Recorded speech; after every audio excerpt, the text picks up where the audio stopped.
On today's episode, we are looking at the finances of a 37-year-old mother of two little kids aged 7 and 19 months. She works as a technician and she wants to stop living paycheck to paycheck and get out of debt. If you're new here, hi, welcome. My name is Itumeleng. I'm a qualified management accountant, and in this channel, I help ordinary people like you learn how to start saving money, get out of debt, invest, and ultimately build wealth. If that is something you're interested in, please do subscribe and become a part of our growing rich family. Before we get into today's finances, I have an exciting announcement. I have partnered with Youth in Tech SA to give away a brand new iPhone 16 to one lucky winner. Youth in Tech SA is a non-profit organization that is dedicated to empowering students by reducing financial and technological barriers to education. They provide bursaries and free laptops to deserving students, ensuring that they can focus on their studies without worrying about financial hardships and lack of resources. They are currently running an iPhone 16 giveaway for their donors. To be a part of the giveaway, all you have to do is make a donation of any amount to such a worthy cause using the link in the description below. Your donation will help fund the ongoing bursary scheme as well as continue to provide free laptops to students. And you could be the next lucky winner of a brand new iPhone 16. No iPhone debt, no pandemic, just an iPhone user. That is enough iPhone talk for today. You can find more information on their website. Now let us get into today's finances. I'm going to start with her monthly income. Remember, our lovely mother of two little kids. She makes a net salary of 23,600 rands. She has no other additional income. This is all she gets. So from this income, she's supposed to raise two kids, pay for housing, pay for transport, and we are not getting paid enough as a nation. 23,600 rands, and for someone who has over 10 years of experience and has an honors degree, is that not supposed to mean something? So I think before we even go further, our sister needs to start applying for other jobs, start looking for greener pastures, check other companies, how much they are offering for someone with your qualifications and experience. I can only hope it's more than 23,000. I'm now going to go to her savings and investments as well as debt balances. Her savings is 000 as a mother of two and just a living human being. You cannot have 000 because emergencies happen. Hello. So we're going to have to do something about that. First things first, an emergency fund. And now her debt balances, the balance on her car is currently 180,000. And then she has macro, 20,000 rands. Okay, what are we buying at macro? She said she bought a laptop on credit from macro. It was around 11,000 and she was able to pay off the laptop, but then she continued using the macro card and now it's currently at a balance of 20,000 rands. I said, okay, what were you buying the laptop for? She says she bought the laptop because she was registered for her master's, so she intended to use it for school, but she then dropped out. But she then dropped out of master's when she fell pregnant and then had kids, and she's taking care of her kids alone, so she does not have plans to go back to master's anytime soon. I said, okay. So where's the laptop now? What is it doing? She says, somewhere tucked in the cupboards. I haven't seen it in 7 months.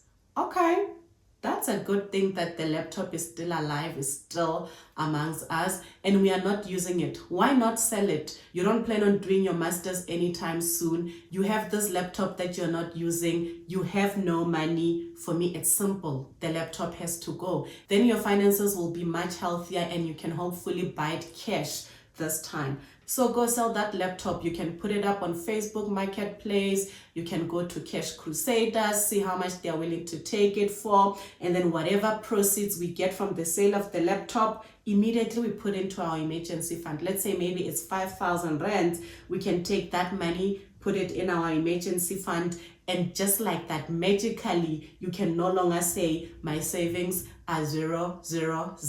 Okay? And then Vodacom, 20,000 rands. I said, is this an iPhone? She said, no, it's not an iPhone, it's Honor. So Honor is becoming a problem. owner has entered the pandemic chat. So she says this is the balance of 2 phones. She actually had 1 phone on contract and then she lost it, did not have insurance, and then she went and got another one on contract.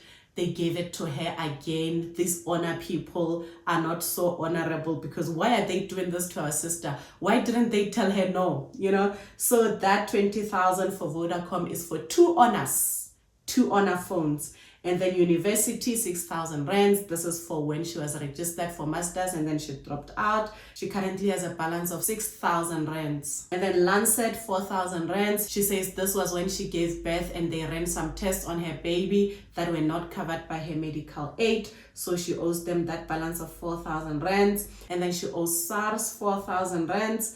That makes her total debt 234,000 rands. I don't think her debt is that bad, to be honest, because other than the car, all her other debts amount to 54,000 rands. So if we can just put the car aside and focus on the other smaller debts, her debt would be 54,000, and that is definitely manageable for her income. So we are going to look at her monthly expenses now to see how does she spend her money and how can she spend it so that she can get her emergency fund fully funded and clear off her smaller debts. I did not tell you her relationship status, so our lady is single-ish, sort of single, not really. So she has the father of her kids, and yeah, that's what she said. She said sometimes yes, sometimes no. The father of her kids is a taxi driver. He was previously employed and then he lost his job. Now he drives taxis. So she says he's not able to provide like a stable financial support for the kids. Sometimes he'll send 600 rands, sometimes nothing. But while he was working, he was able to buy an apartment, and our lady and the kids are living in that apartment. So our brother is really helping in that way. So our lady does not have to worry about housing costs. So that was just a little background so you don't get surprised when you don't see rent or anything like that. She has her car payment is 4,800 a month, and then the macro monthly payment is 1,700 rands. That's quite high. So if we can pay off the macro account, we're going to have 1,700 rands back in the pocket. That sounds like something worth fighting for. And then Vodacom for the 2 honors is 900 rands. And then child 1 school fees is 1,660. Aftercare for child 1 is 920.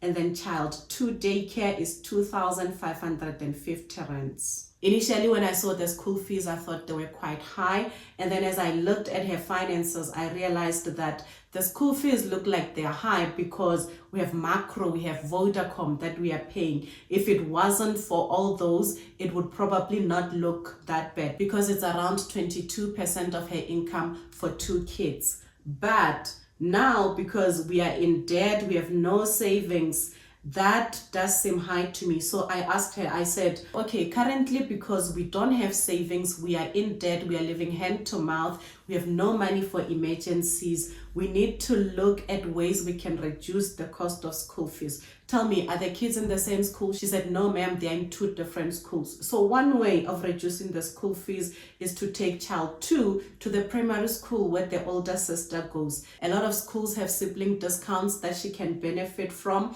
So find out if moving child 2 to that school will not be financially helpful.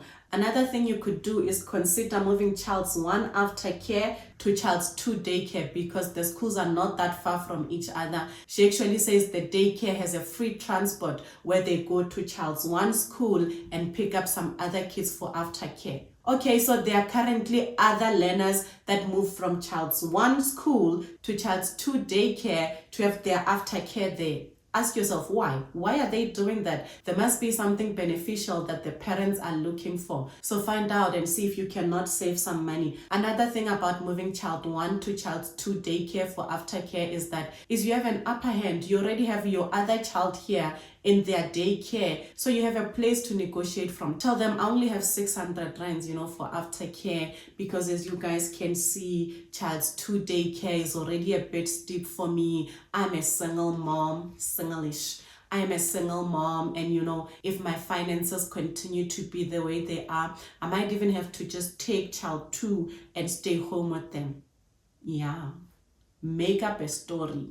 Make up something that makes them feel threatened that they're going to lose a client. You have an advantage and you could save 300 rands or even more. Another thing you could do is just change schools altogether. Look for a cheaper school that both kids can go to. And even then, when you get there, you negotiate. You tell them, it's 2 kids. Surely you can give me some sort of discount, I'm sure there's a discount for single mothers. If it's not, it should exist. And just talking to her, man, single mothers really go through a lot. To all the single mothers out there, you guys are queen warriors, Wakanda forever, because this is tough work. Other than just the financial strain, raising kids alone like our sister here is doing is so much work. So heads off to you guys.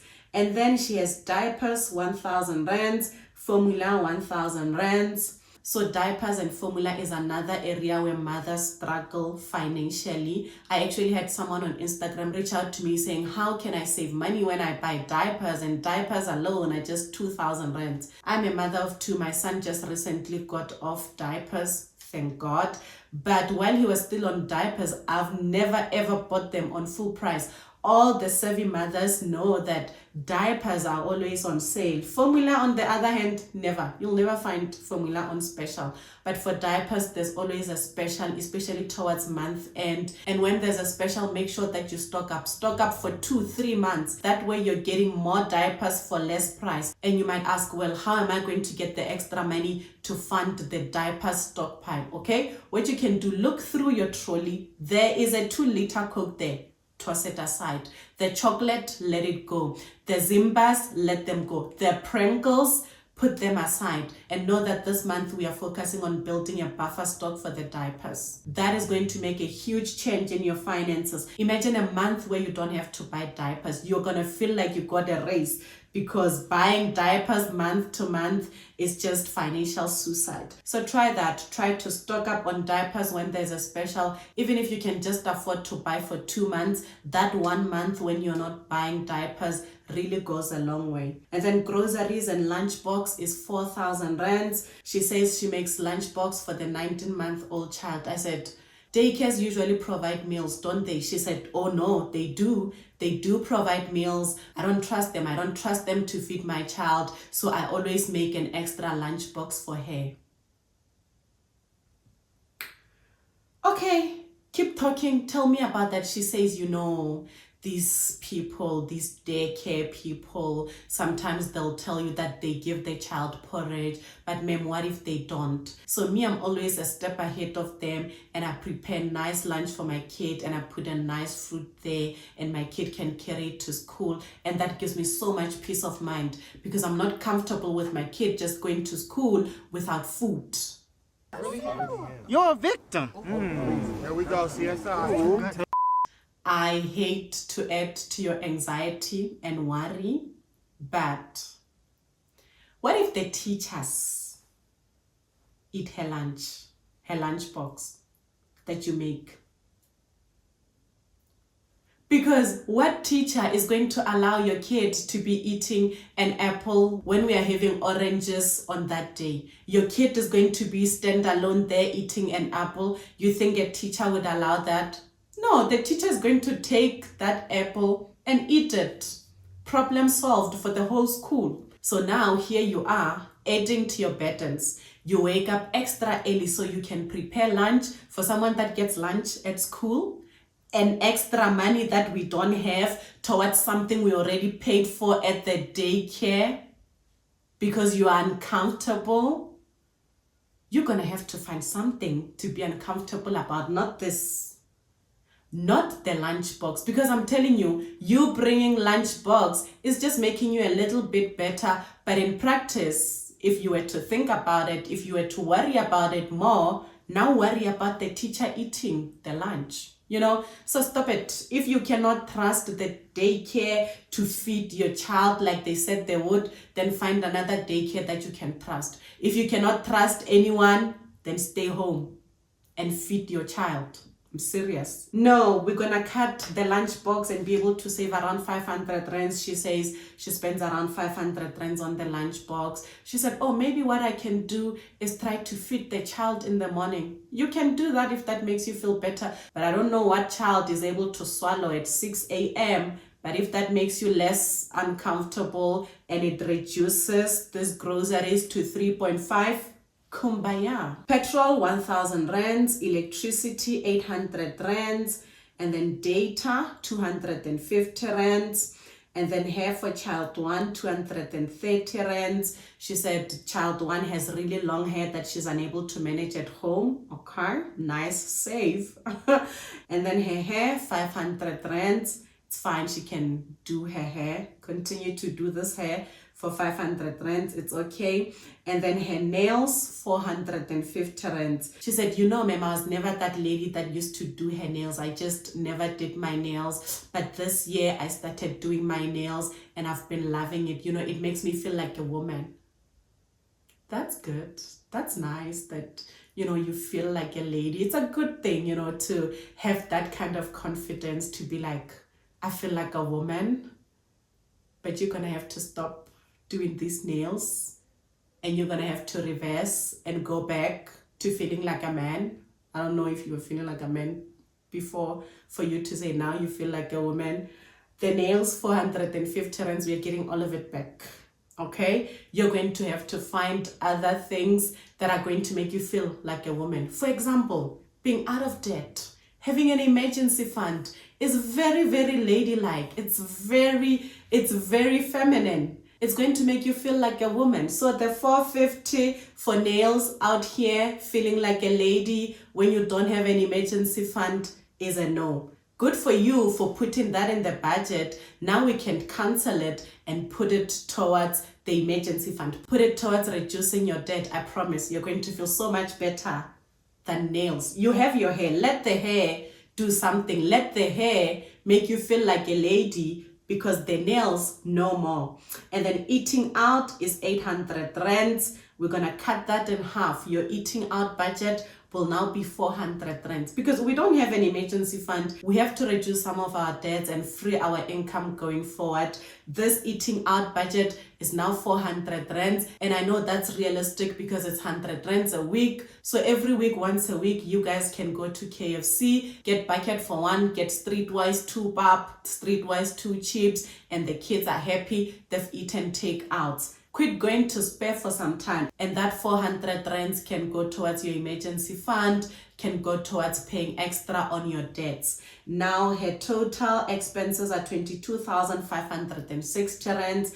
Based on her income, that's about 1,000 rands unallocated. She says that usually goes towards some needs that her kids might have, depending on the month. Some months she might have to buy extra clothes, medication, and all those things. So just to recap, she has to find ways to save on school fees, save on diapers by trying to bulk buy when there's a special. And then formula is actually not 1,000 rands. Her formula is 800 rands. So stop allocating 1,000 rands to formula and mentally prepare to pay only 800 rands. How that will help is when you walk into the store to buy formula, which only costs her 800 rands, you're not going to be there buying gum, buying snacks, buying all these things that put your bill at 1,000 rands, because that's how much you're used to spending. So by just telling yourself that formula is 1,000 rands when it's actually not, puts you in a position where you overspend when you're buying formula. So we're going to stop that. We are going to stop attaching extra expenses to buying formula, so that when we buy formula, our formula is 800 rands, we just buy formula and we get out of there.